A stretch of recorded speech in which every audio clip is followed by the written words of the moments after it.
জাবের রাদিয়াল্লাহু তাআলা আনহু হুজুর সাল্লামের কাছে গিয়ে, খয়বার একটা জায়গার নাম, যারা গেছেন দেখেছেন মদিনা। তো হুজুর সাল্লামের কাছে গিয়ে বলছে, আল্লাহ রসুল 12-13 জনের দাওয়াত রইল, আমার বাড়ি আসবেন। 12-13 জনের দাওয়াত রইল, আমার বাড়ি আসবেন, দাওয়াত রইল বলে চলে যাচ্ছে। হুজুর সাল্লাম কি বললো, ও আমার সাথীরা শোনো, তোমাদের ওই যে ভাই জাবের, ওর বাড়িতে দাওয়াত আছে, ইনশাআল্লাহ আমরা সবাই যাব, ইনশাআল্লাহ আমরা সবাই যাব। তখন জাবের রাদিয়াল্লাহু তাআলা আনহু শুনে চিন্তা করছে, রে আল্লাহ, হলোটা কি? আমি নবীজিকে বললাম 12-13 জনকে নিয়ে আমার বাড়িতে আসবেন, দাওয়াত রইল, উনি বললেন সবাইকে নিয়ে যাব। এ কথা এবারে গিয়ে বাড়িতে বিবিকে ডেকে বলেছে, বিবি ভাই ওটাউটি না করি।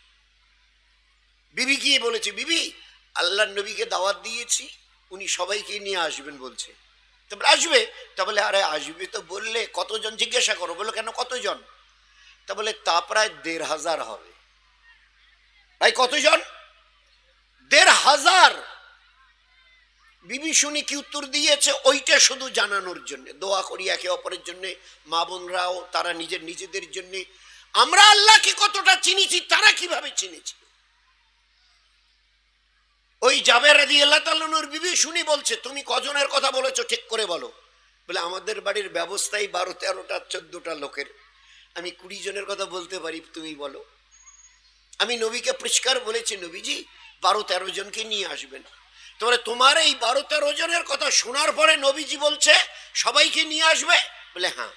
তাহলে তাই যদি হবে তো তুমি কেন চিন্তা করছো? ও ব্যাপারে তোমাকে আমাকে কিচ্ছু ভাবতে হবে না, নবীর ওই এলানের যা কিছু ও ব্যবস্থা আল্লাহ করবে, ও ব্যবস্থা আল্লাহ করবে, তোমাকে আমাকে ভাবতে হবে না। আমাদের যতটুকু ক্যাপাসিটি ব্যবস্থা আমরা অতটুকু করে রেখে দিই। আল্লাহর নবী সাহাবাদের নিয়ে এলেন, বাচ্চারা গজল করে না, গজল গায় না, পেটে মাতর বেঁধেছিল আমাদের নবী, ওটা ওই দিনের কেচ্চা। নবীজির পেটে 2টো পাথর আর 1500 সাহাবাদের পেটে একটা করে পাথর, মানে কোমরটাকে সিধা রাখবার জন্য।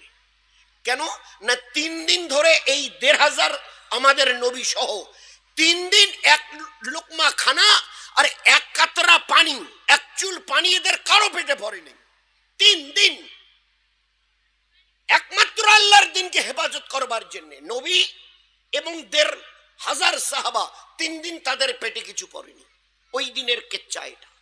তো 3 দিনের ভুকাদের নিয়ে আসছে, প্রত্যেকের পেটে পাথর। জাবের বাড়ির কাছে এসে জাবের আল্লাহর নবী বললেন, এই জাবের। বিবি উত্তর দিল, ছিল একটু আগে বোধহয় কোথায় গেল নাকি। বলে তোমাদের রান্না? বলে আল্লাহ রসুল হয়ে গেছে। তাহলে বর্তনটা খুলিও না, আগ বাড়িয়ে দাও, সামনে বাড়িয়ে দাও। সাহাবাদের বললে তোমরা পরিবেশন করো। লম্বা কেচ্চা, খালি সংক্ষেপ,